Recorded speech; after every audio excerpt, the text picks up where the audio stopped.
always going first, Iowa has tremendous power. Many would say inordinate and excessive power in choosing our nominees for president. And it gained that inflated power more than 50 years ago by chance. It all goes back to the mayhem at the 1968 Democratic Convention. Party bosses were humiliated by the chaos and the riots that broke out in the streets. And they said the parties needed more order and structure going forward to prevent that.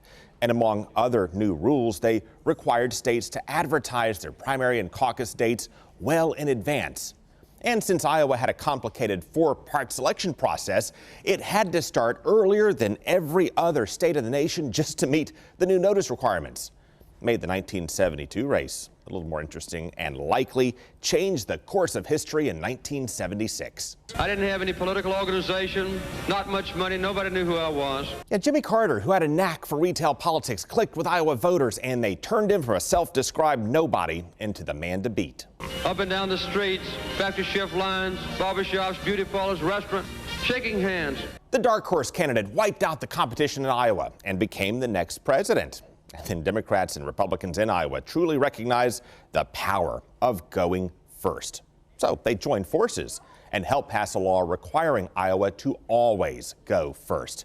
Iowa would, in effect, become the nation's focus group here, even though it does not reflect the diversity of our nation's economy or our population. The population of Iowa is mostly white, and the land is largely farmland. Pigs, in fact, outnumber people more than 6 to 1.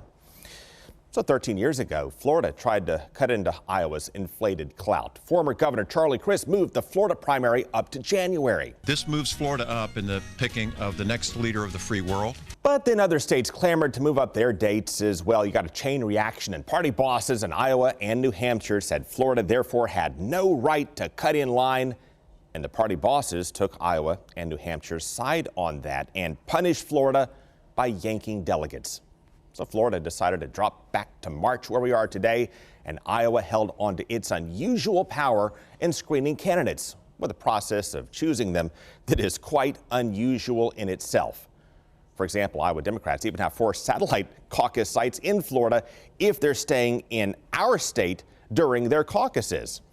And on that note, before we track the results on Monday, we put together a segment showing how they caucus, what that actually means, and how it's really different from what we do in our state. Take a look. Pink people come here, Greens come over here. The Iowa caucus can be confusing and stressful. I understand that this could turn a little raucous. Historically, voting in Florida has been much easier, except for the 6-hour lines and rigged election maps and glitchy machines. I still feel that I've been duped. Missing ballot boxes, hanging chads, lawsuits, and butterfly ballots that trick Democrats into voting for Pat Buchanan. It says, I voted, I think. But enough about us. Now back to Iowa. In Iowa, you don't vote for a party nominee, you caucus. That means you have to show up for a neighborhood meeting by 7 p.m. or get locked out in the cold. 6:59, let's get off the board. I gotta make the point. If you're not here by 7 o'clock, you won't get in.